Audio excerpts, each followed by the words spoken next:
मैंने जानबूझकर entrance exam में फुल मार्क्स स्कोर किए, सिर्फ इसलिए ताकि उन दो जूनियर से दूर रह सकूं। एग्जाम हॉल से बाहर निकलते ही उन्होंने मुझे याद दिलाया कि फर्स्ट एड किट भरना मत भूलना, और मैंने बस हाँ में सिर हिला दिया। मैं घर से हजारों किलोमीटर दूर जाकर फॉर्म भर रहा था, तभी पास में रखा फोन अचानक बज उठाया तो पता चला वो वही दो जूनियर्स हैं जिन्हें जी शिमियन जिंदगी भर प्रोटेक्ट करना चाहता था। ग्रुप का नाम तो 3 लोगों का था, लेकिन अब उसमें 4 लोग थे। मैंने देखा कि सॉन्ग जिंगनियन ने मैसेज भेजा था कि उसने हुआ यूनिवर्सिटी में एडमिशन ले लिया है और वो बहुत खुश है, आगे भी सबके साथ क्लासमेट बनकर रहना चाहता है। उसने सिर्फ सू मैनग्याओ और किन हेयुए को टैग किया। सू मैनग्याओ ने रिप्लाई किया कि जब भी जरूरत होगी वो हमेशा उसके साथ होगी, और किन हेयुए ने कहा कि कॉलेज के पहले दिन से ही सबको पता होगा कि वो उसकी लेडी है। इसके बाद उन्होंने पार्टी प्लान करनी शुरू कर दी, लेकिन पूरे टाइम मैंने कुछ नहीं कहा और किसी ने मेरी तरफ ध्यान भी नहीं दिया। फोन में वो ग्रुप नेम जैसे मेरा मजाक उड़ा रहा था। सुमेन गयाओ, किने हेयू और मैं बचपन के दोस्त थे। वो दोनों हमेशा मेरे साथ रहना चाहते थे। मेरे 17वें बर्थडे पर उन्होंने मुझे प्रपोज भी किया था। मैं कंफ्यूज्ड था, ना किसी को हर्ट करना चाहता था और ना ही जल्दी रिलेशनशिप में पड़ना चाहता था, लेकिन उन्होंने मेरा हाथ पकड़कर मुझे मना करने नहीं दिया और कहा कि कॉलेज शुरू होने तक उन्हें टाइम दूं। मैंने हाँ तो कह दी, लेकिन सोचा था कि इस दौरान अपने फीलिंग्स समझ लूंगा। तभी सॉन्ग जिंगनियन आया, एक गरीब लेकिन इंटेलिजेंट स्टूडेंट जो हमारी स्कूल में ट्रांसफर हुआ था। धीरे धीरे वो मेरे करीब आने लगा। कभी कहता कि उसके पास खाने के पैसे नहीं है तो मैं उसे अपने कार्ड से खाना खिलाता, कभी कहता पढ़ाई में पीछे है तो मैं उसे पढ़ाता, और जब बोला कि उसके कोई दोस्त नहीं है तो मैंने उसे सुमेन गया और किन हेयुए से मिलवाया। लेकिन सिर्फ 3 महीनों में उसने मेरी जगह ले ली। जब देखा कि वो भी हुआदा जा रहा है तो मैंने ठंडे मन से फोन रख दिया और घर में उनकी सारी यादें साफ करने लगा। एक पूरा बॉक्स भर गया जिसे मैं नीचे जाकर कूड़ेदान में फेंकने ही वाला था कि सुमेन गयाओ और किन हेयुए आ गए। उन्होंने वो हेड स्कार्फ्स देखे जो बचपन में हम खेलते समय उन्होंने मुझे दिए थे। जब दोनों मेरी ब्राइड बनना चाहती थी तब मैंने दोनों ले लिए थे ताकि वो लड़े नहीं, लेकिन अब मैंने सब कुछ फेंक दिया था। वो दोनों घबरा गईं और मुझसे पूछने लगी कि मैंने ऐसा क्यों किया, क्या मैं नाराज हूँ। उन्होंने कहा कि उन्होंने सॉन्ग जिंगनियन को मेरे घर का पासवर्ड दिया था, लेकिन वो दोस्त है तो इसमें क्या दिक्कत, और उसने अगर मेरी चीजें ली भी तो उन्होंने पैसे दे दिए। मैंने शांत होकर कहा कि मैं नाराज नहीं हूँ, बस ये चीजें अब मोल्डी हो गई हैं इसलिए फेंक दी। मेरे ठंडे रवैये को देखकर उन्होंने भी मान लिया और कहा कि नई चीजें खरीद लेंगे, लेकिन मैं कुछ बोले बिना वहां से चला गया। अगले कुछ दिनों तक वो मेरे पास नहीं आई। सॉन्ग जिंगनियन के पोस्ट सोर्स से पता चला कि वो उसके साथ उसकी विश लिस्ट पूरी कर रही है। Amusement park, astronomy museum, great wall, सब जगह वो साथ गए। मैं बस देखता रहा जैसे ये सब पहले मेरे साथ होना चाहिए था। फिर एक दिन मुझे पेकिंग यूनिवर्सिटी का एडमिशन लेटर मिला। उसी समय सुमेन गयाओ और किन हेयुए मेरे घर आई और साथ चलकर सेलिब्रेट करने को कहा, लेकिन मैंने मना कर दिया। कुछ दिन बाद क्लास रियूनियन था। वहां लोग मुझसे पूछने लगे कि मैं सुमेन गयाओ और चिन हेयुए में से किसे चूज करूंगा। कुछ लोग मजाक उड़ाने लगे कि अब तो वो दोनों सॉन्ग जिंगनियन को पसंद करती हैं, मेरे पास कोई चांस नहीं है। मैंने कुछ नहीं कहा। तभी दरवाजा खुला और वो दोनों सॉन्ग जिंगनियन के साथ अंदर आई। पार्टी में सब लोग उसे ही अटेंशन दे रहे थे। मैं एक कोने में बैठकर क्वाइटली फ्रूट खा रहा था। बाद में ट्रूथ और डेयर शुरू हुआ। मुझे भी जबरदस्ती शामिल किया गया। जब मेरी बारी आई तो मैंने कहा कि मेरा सीक्रेट ये है कि मैं 2 चीजें छोड़ चुका हूँ, लेकिन किसी ने ध्यान नहीं दिया। अगली बार हारने पर उन्होंने मुझसे पूछा कि मैं सुमेन गयाओ और किन हेयू में से किसे गर्लफ्रेंड बनाऊंगा। कमरे में सब जवाब का इंतजार कर रहे थे, लेकिन तभी सॉन्ग जिंगनियन पर ड्रिंक गिर गई और दोनों तुरंत उसकी मदद के लिए भाग गईं। गेम वहीं रुक गया और माहौल भी खत्म हो गया। रुको मत, टीचर ने बहुत सारे फायरवर्क्स खरीदे हैं, चलो सब जांगबियनफंग चलते हैं और अपने नए जर्नी की शुरुआत सेलिब्रेट करते हैं। ये सुनते ही जो लोग जाने की बात कर रहे थे वो भी चुप हो गए। थोड़ी देर बाद सॉन्ग जिंगनियन, सू मेंग्याओ और चिन हेयुए भी आए। सॉन्ग जिंगनियन ने हाई एंड सूट पहना हुआ था जो सू मेंग्याओ ने खरीदा था, और उसके शूज लिमिटेड एडिशन थे जो चिन हेयुए ने उसे गिफ्ट किए थे। सब लोग फायरवर्क्स की आवाज सुनकर उनकी तरफ देखने लगे, लेकिन मैंने बस एक नजर डाली और फिर ध्यान नहीं दिया। सब लोग मिलकर फायरवर्क्स जलाने लगे। कलरफुल लाइट से पूरा आसमान चमक उठा और लगभग हर कोई विश मांग रहा था। तभी सॉन्ग जिंगनियन जोर से बोला कि वो चाहता है सुमेन गयाओ और किन हेयुए की विशेष पूरी हो। ये सुनकर हमेशा काम रहने वाली सुमेन गयाओ भी इमोशनल हो गई और किन हेयुए ने मुस्कुराते हुए उसका चेहरा सॉफ्टली छुआ। सॉन्ग जिंगनियन ने कहा कि वो दोनों उसके लिए सबसे इंपॉर्टेंट है और उन्होंने भी वही बात दोहराई। उस मोमेंट में मुझे बस एक अजीब सी स्वीटनेस महसूस हुई जो अब मुझे अनकंफर्टेबल लग रही थी। मैं वहां से हटकर एक कॉर्नर में चला गया और अकेले फायरवर्क्स देखने लगा। सॉन्ग जिंगनियन ने मुझे नोटिस किया और तुरंत सुमेन गयाओ और किन हेयुए को खींचते हुए बोला कि मैं खुश नहीं लग रहा, चलो उसे चीयर अप करते हैं। लेकिन दोनों वहीं खड़ी रह गईं, जैसे उनके कदम जमीन में जम गए हों। तब सॉन्ग जिंगनियन खुद फायरवर्क्स लेकर मेरी तरफ आया, लेकिन जैसे ही वो पास पहुंचा अचानक कुछ गलत हो गया। सू मेंग्याओ और चिन हेयुए घबरा गईं और पागलों की तरह भागी। जब मुझे होश आया तो चारों तरफ सफेद वॉल्स और डिसइंफेक्टेंट की स्मेल थी। मैं हॉस्पिटल में था और जरा सा हिलने पर भी बॉडी में अनबेरेबल पेन हो रहा था। नर्स ने बताया कि मैं सीरियसली इंजर्ड था, लेकिन लकीली टाइम पर हॉस्पिटल आ गया, वरना मेरा फेस भी खराब हो सकता था। मुझे वो मोमेंट याद आया आया और दिल ठंडा पड़ गया। समझ नहीं आया कि कोई इतना क्रूल कैसे हो सकता है। नर्स ने बताया कि मुझे हॉस्पिटल 2 लड़कियां लाई थी जो बहुत परेशान थी। वो कई दिनों से मेरी केयर कर रही थी, लेकिन मैंने साफ मना कर दिया कि मैं सु मैनग्याओ और किन हेयुए से नहीं मिलना चाहता। फिर भी थोड़ी देर बाद वो दोनों आ गईं। हमेशा परफेक्ट दिखने वाली वो दोनों अब थकी हुई थी, आंखों में नींद नहीं थी और दर्द साफ दिख रहा था। मुझे देखते ही उन्होंने कहा कि वो मुझे प्रोटेक्ट नहीं कर पाई और माफी मांगी। सु मैनग्याओ ने एक अपॉलॉजी लेटर भी गिरा दिया और कहा कि सॉन्ग जिंगनियन से गलती हो गई, लेकिन उसने जानबूझकर नहीं किया। ये सुनकर मेरे हाथ कांपने लगे। मैं घायल था और वो गिल्टी। मैंने गुस्से में कहा कि अगर उसे माफी मांगनी है तो पहले वो खुद वही दर्द झेले। चिन हेयुए ने मुझे अनरीजनेबल कहा और बोला कि सॉन्ग जिंगनियन खुद को ब्लेम कर रहा है। मैं टूट गया और कहा कि अगर उन्हें उसकी इतनी चिंता है तो उसके पास जाएं, मेरे वार्ड में क्यों है। उन्होंने आखिर में कहा कि उन्होंने बेस्ट डॉक्टर अरेंज किया है और मेरे लिए बॉडीगार्ड्स भी रखे हैं और वो रोज मिलने आएंगी। लेकिन उनके जाने के बाद मैं दर्द से कराता रहा। कुछ देर बाद मेरे पेरेंट्स आए। उनकी केयर सुनकर मैं खुद को रोक नहीं पाया और रो पड़ा। मेरे फादर ने गुस्से में कहा कि सॉन्ग जिंगनियन ने जानबूझकर किया है और वो उसे नहीं छोड़ेंगे। काफी समय बाद मैं थोड़ा स्टेबल हुआ। हॉस्पिटल में काफी दिन रहा और सु मैनग्याओ और चिन हेयुए रोज आती रहीं, लेकिन मैंने हर बार मिलने से मना कर दिया। वो गिफ्ट्स दरवाजे पर छोड़ देती और मैं हर बार उन्हें नर्स को दे देता। डिस्चार्ज वाले दिन वो दोनों मुझे लेने आई, लेकिन मैंने उन्हें इग्नोर कर दिया और दूसरी तरफ जाने लगा। सु मैनग्याओ ने मेरा हाथ पकड़ लिया और पूछा कि मैं इतना डिस्टेंट क्यों हो गया हूँ। मुझे ये सब सुनकर हंसी आ गई। क्या मैं खुद दूर हुआ था या उन्होंने मुझे धीरे धीरे पुश करके बाहर कर दिया। चिन हेयुए ने कार से रास्ता ब्लॉक कर दिया और कहा कि अगर मैं नहीं बैठा तो ट्रैफिक रुक जाएगा। मजबूरी में मुझे कार में बैठना पड़ा। अंदर बैठते ही वो दोनों मुझे खुश करने की कोशिश करने लगी, केक, गिफ्ट्स, मेडिसिन, लेकिन मैंने सब मना कर दिया। अचानक मुझे एक नोट मिला जिस पर लिखा था जिंग नियंस एक्सक्लूसिव। ये देखकर मैं हंस पड़ा। चिन हेयुए घबरा गया और तुरंत उसे फाड़ दिया, लेकिन मैंने साफ कहा कि अब मुझे कोई फर्क नहीं पड़ता। मैंने आंखें बंद कर ली और उनकी बातों को इग्नोर किया। चिन हेयुए का चेहरा बदल गया और उसने पूछा कि क्या मुझे अपना प्रॉमिस याद नहीं, मुझे उनमें से किसी एक को चूज करना है। सु मैनग्याओ ने भी सीरियस होकर पूछा कि क्या मैंने डिसाइड कर लिया है। मैंने उनकी तरफ देखा और शांत आवाज में कहा, ये सवाल मुझे नहीं, सॉन्ग जिंगनियन से पूछना चाहिए। वो दोनों घबरा कर एक्सप्लेन करने लगी कि मैंने सॉन्ग जिंगनियन का नाम क्यों लिया, उनका ऐसा कोई मतलब नहीं था, और मुझसे पूछने लगी कि क्या मैंने कुछ गलत समझ लिया है। लेकिन मैंने आंखें बंद कर ली। मैं अब कुछ भी सुनना नहीं चाहता था। सु मैनग्याओ और चिन हेयुए एक दूसरे को देखती रह गई। उन्हें लग रहा था कि मैं बहुत बदल गया हूँ और अब उन्हें बिल्कुल केयर नहीं करता। वो मुझे समझाना चाहती थी, लेकिन उनके पास वर्ड्स ही नहीं थे। इसलिए उन्होंने सोचा कि कॉलेज के फर्स्ट डे पर सब ठीक कर लेंगे। घर पहुंचते ही मुझे टीचर का कॉल आया। उन्होंने कहा कि मैंने बहुत अच्छा किया है और स्कूल चाहता है कि मैं जूनियर्स को स्पीच दूं और अपना लर्निंग एक्सपीरियंस शेयर करूं। मैं कुछ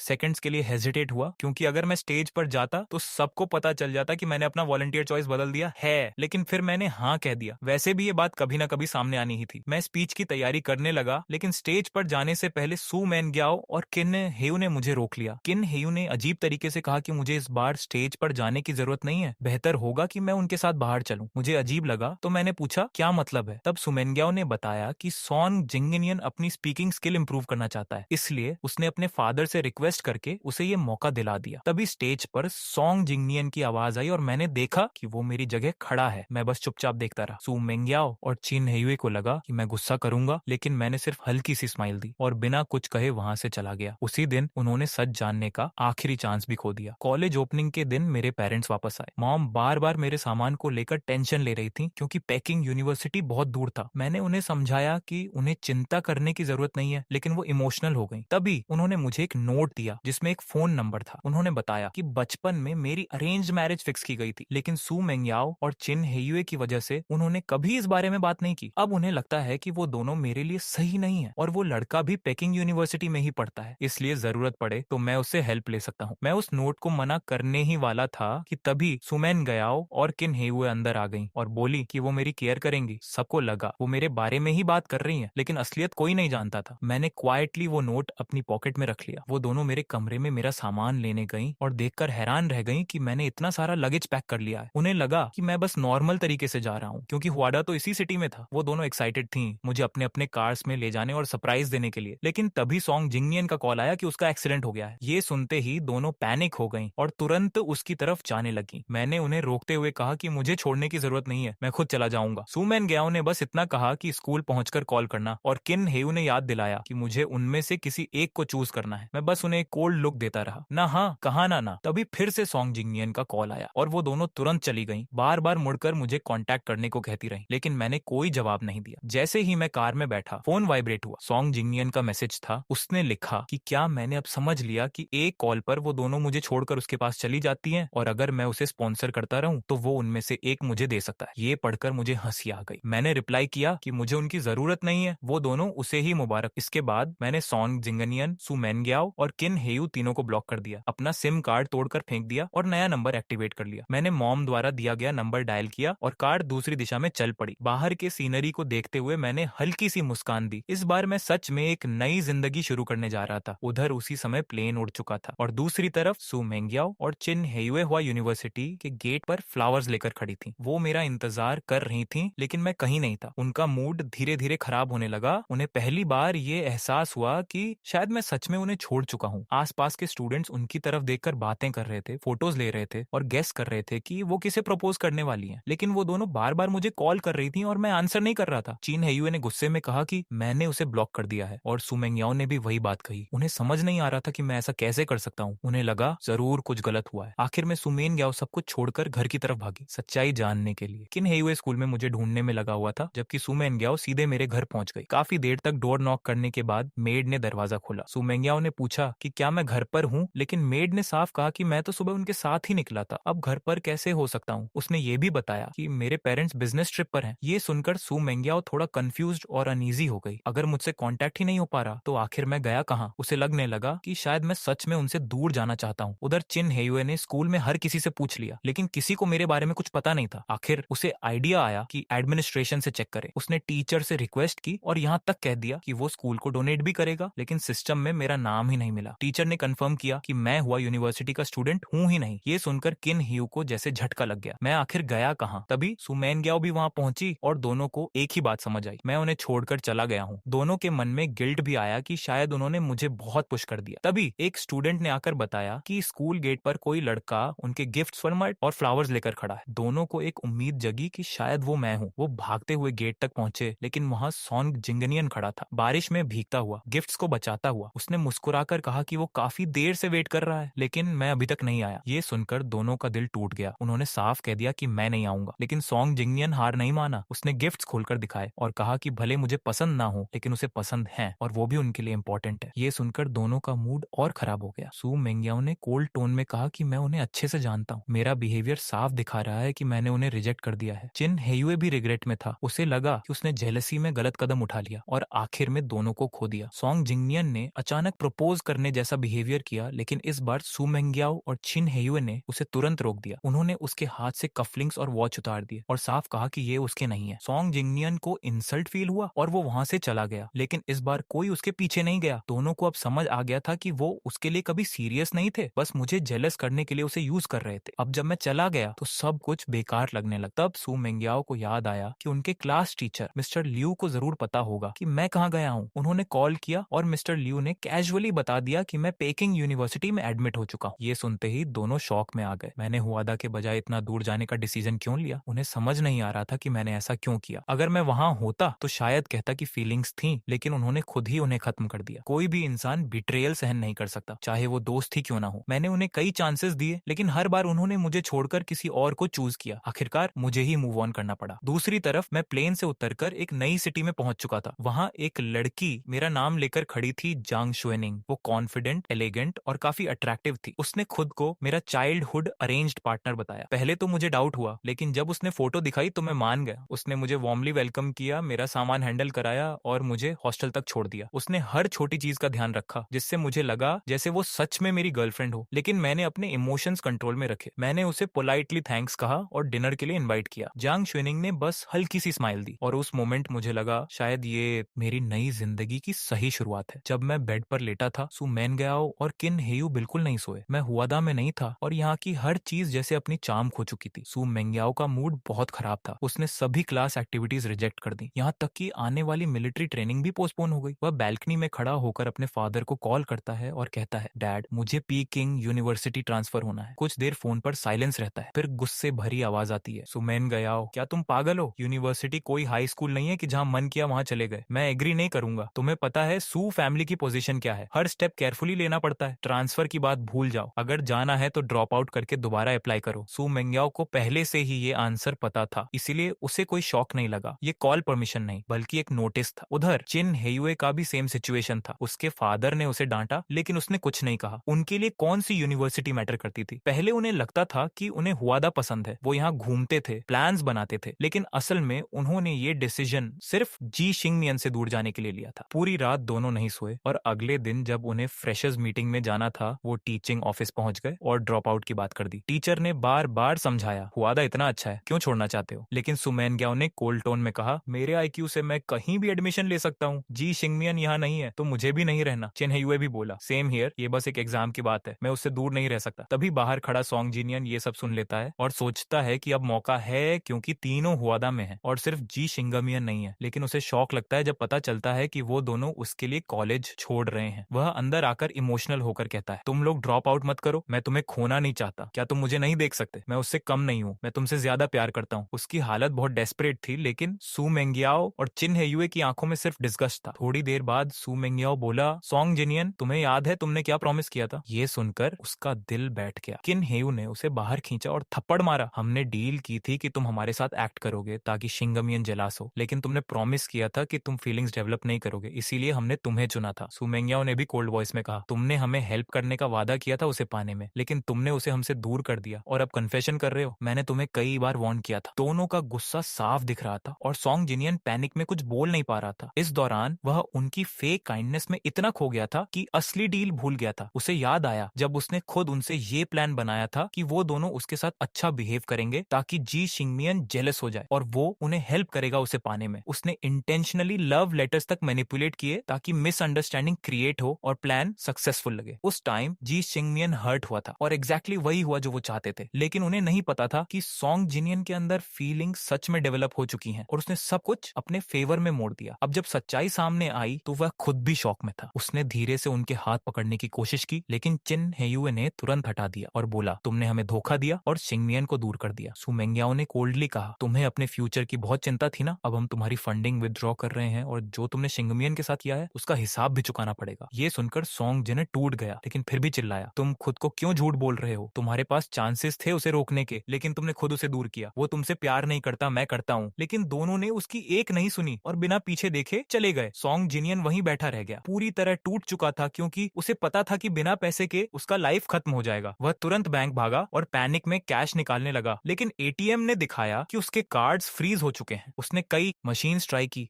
लेकिन हर जगह सेम रिजल्ट आया। काउंटर स्टाफ ने भी कंफर्म कर दिया कि वो पैसे नहीं निकाल सकता।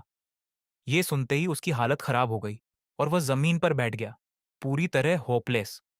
किसी तरह वह वहां से निकला, लेकिन रास्ते में दो बच्चे फायरवर्क्स खेल रहे थे। एक बच्चा उससे टकरा गया तो उसने गुस्से में उसे धक्का दे दिया।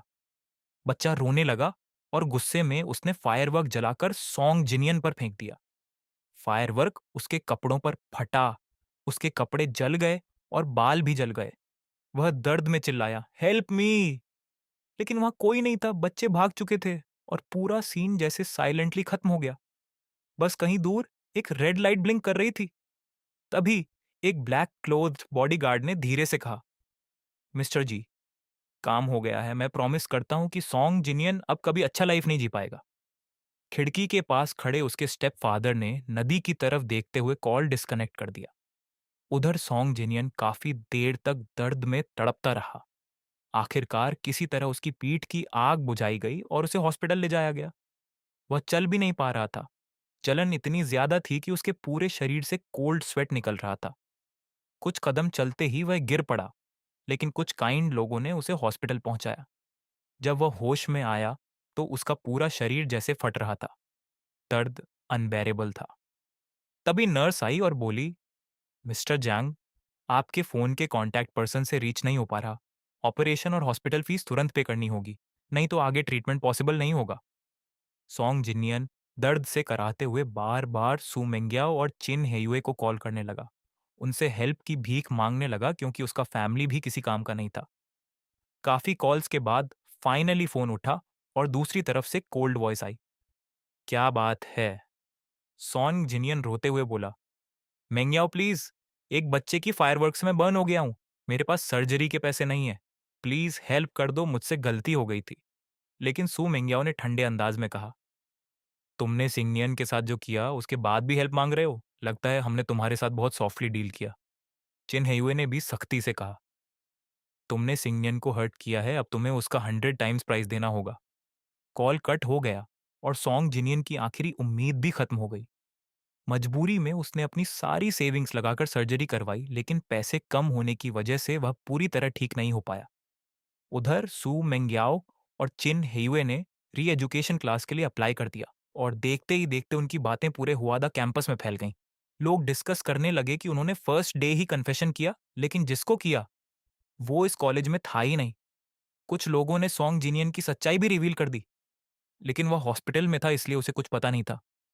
सू मेंग्याओ कॉन्फिडेंट था कि वह अगले साल पेकिंग यूनिवर्सिटी आसानी से क्रैक कर लेगा, और चिन हेयुए भी टेंशन फ्री था क्योंकि जरूरत पड़ी तो ट्यूटर ले लेगा। दोनों फाइनली पेकिंग यूनिवर्सिटी पहुंच गए। यहाँ का एनवायरनमेंट, रूममेट्स और कैंपस लाइफ इतना अच्छा था कि मैं ऑलमोस्ट उन्हें भूल चुका था। मिलिट्री ट्रेनिंग खत्म होने के बाद मेरा फोन बजा। रूममेट्स मजाक करते हुए बोले, वो ब्यूटीफुल गर्ल फिर कॉल कर रही है, कब ऑफिशियल कपल बनोगे? सब लोग बैटिंग लगा रहे हैं कि जांग शुजे कब तुम्हें प्रपोज करेगी। मैं थोड़ा एम्बैरेस्ड हो गया और बोला, अभी कुछ डिसाइड नहीं किया, बस थैंकफुल हूं उसकी हेल्प के लिए। मैं डॉर्म के नीचे खड़ा जियांग शुएनिंग को ढूंढ रहा था, लेकिन वो नहीं दिखी।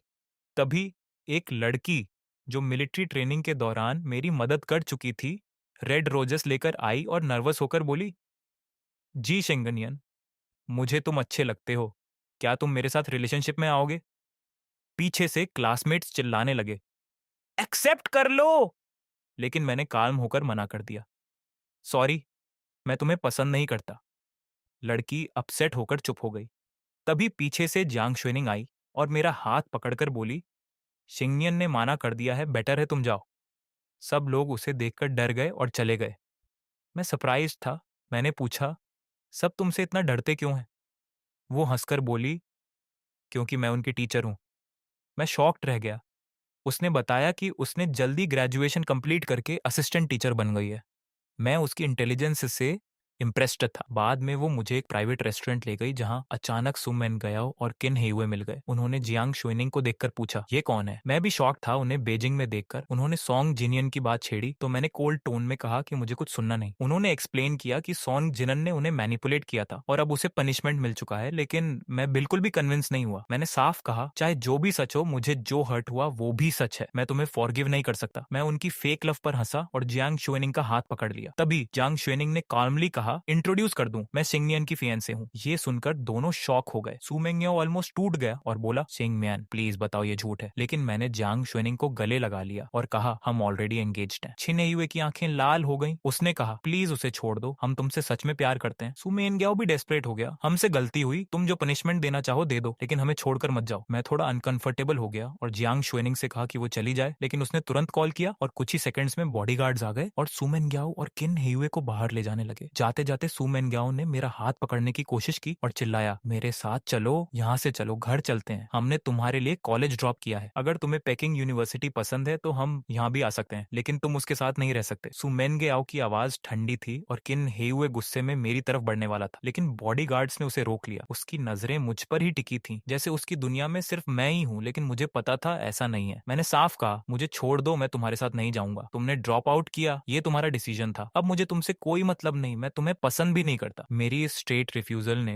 उनका दिल तोड़ दिया। जांग शुनिंग ने मेरा हाथ पकड़ा और मुझे अंदर ले गई। उसकी सॉफ्ट वॉइस ने मुझे काम कर दिया। हम दोनों टेबल पर क्वाइटली खाना खाने लगे। हमारी पसंद काफी मैच करती थी। वह मेरा ध्यान रख रही थी, मुझे खाना सर्व कर रही थी, टी डाल रही थी। फिर उसने धीरे से कहा, तुम्हारे लिप्स पे थोड़ा डर्ट है, मैं साफ कर देती हूँ। और उसने हल्के से टच किया। मैं थोड़ा फ्रीज हो गया। उधर कॉर्नर में बैठे सुमेंग्याओ और चिन्हयुए ये सब देख रहे थे। उनकी आंखें लाल हो चुकी थी। जेलसी और एंगर साफ दिख रहा था। उन्हें लग रहा था जैसे हम दोनों क्लोज हैं और वो कंट्रोल खोते जा रहे थे। कुछ देर बाद उन्हें वापस कैपिटल सिटी भेज दिया गया और जाते जाते वार्निंग दी गई कि फिर डिस्टर्ब मत करना। चिन हेयुए घर पहुंचते ही बंद कर दिया गया। उसके फादर ने उसे थप्पड़ मारकर डांटा कि उसने फैमिली की रेपुटेशन खराब कर दी है, लेकिन चिन हेयुए ने हार नहीं मानी। उसने कहा कि वो सिंगमिन को नहीं छोड़ेगा और एंसेस्ट्रल हॉल में घुटनों के बल बैठ गया। थोड़ी देर बाद सू मेंग्याओ उसकी मदद से उसे वहां से निकाल कर भाग गया। दोनों ने मिलकर पुराने मेमोरीज ढूंढे, फोटोज, डायरी, गिफ्ट, सब कुछ जो उनके और मेरे बीच था। उन्हें लगा कि शायद शायद मैं सॉफ्ट हूँ और एक दिन उन्हें फॉरगिव कर दूंगा। आखिरकार दोनों ने डिसाइड किया कि अब वो कोऑपरेट करेंगे ताकि मुझे वापस पा सकें, क्योंकि अब उनका कॉमन एनिमी जियांग शुएनिंग थी। कुछ ही दिनों में उन्होंने सारे मेमोरीज कलेक्ट करके एक प्लान बनाया और नॉर्थ सिटी पहुंच गए। उधर मैं लाइब्रेरी में जियांग शुएनिंग के साथ पढ़ाई कर रहा था। उसकी इंटेलिजेंस और अंडरस्टैंडिंग इतनी स्ट्रांग थी कि मैं रोज उसके साथ स्टडी करने लगा। हम दोनों के बीच अंडरस्टैंडिंग बढ़ती जा रही थी। लेकिन ये सब देखकर सू मेंगयाओ और चिन हेयुए ऑलमोस्ट क्रेजी हो गए। उन्होंने लाइब्रेरी के बाहर एक ह्यूज वुडन कासल जैसा सेटअप बनाया, कैंडल्स, फ्लावर्स और गिफ्ट्स से डेकोरेट किया। सब कुछ ड्रीमी लग रहा था। दोनों ने अच्छे से ड्रेसअप किया और हाथ में फ्लावर्स लेकर वेट करने लगे। काफी देर बाद भी जब मैं नहीं आया तो चिन हेयुए ने जोर से चिल्लाकर कन्फेशन किया, जी सिंगमिन, इस बार मैं अपना प्रॉमिस पूरा कर रहा हूँ, तुम मेरी कन्फेशन मिस नहीं कर सकते। फिर सू मेंगयाओ ने कहा, तुमने कहा था कि हम दोनों में से एक को चूज करोगे, अब टाइम आ गया है। क्राउड इकट्ठा हो गया, लेकिन ऊपर स्टाफ ने पुलिस को कॉल कर दिया क्योंकि फायर हैजर्ड था। जियांग शुएनिंग ने भी टीचर्स को इन्फॉर्म किया और वाटर ट्रक बुला लिया। मैं नीचे आया और उनके सामने खड़ा होकर कामली कहा, याद है उस रात मैंने सच बताया था? मैंने कहा था कि मैं दो चीजें छोड़ दूंगा और वो हो तुम दोनों। चाहे कितनी बार मौका मिले मैं तुम्हें चूज नहीं करूंगा। इतना कहते ही वाटर ट्रक का पानी आया और सारी कैंडल्स बुझ गईं। पूरा सेटअप खराब हो गया, फ्लावर्स बह गए, गिफ्ट्स भीग गए। सू मेंगयाओ और चिन हेयुए पूरी तरह भीग गए। उनका ड्रीम प्रपोजल सीन मेस बन गया। सू मेंगयाओ की आवाज कांप रही थी, सिंगमेन प्लीज एक चांस और दे दो, मैंने तुम्हें सालों से प्यार किया है, ये सब प्रूफ है। चिन हेयुए ने भी कहा, तुम हमें चूज मत करो, बस जियांग शुएनिंग को छोड़ दो, हम दोनों मिलकर तुम्हें प्यार करेंगे। उनकी बातें सुनकर मुझे बस अजीब लगा। मैंने कोल्डली कहा, क्या तुम लोग पागल हो? मेरे दिल में जो भी था तुमने खुद खत्म कर दी। अब ना मैं तुम्हें फॉरगिव कर सकता हूँ, ना तुम्हारे साथ रह सकता हूँ, बस ये सब छोड़ दो। इतना कहकर मैं मुड़ गया और चला गया। पीछे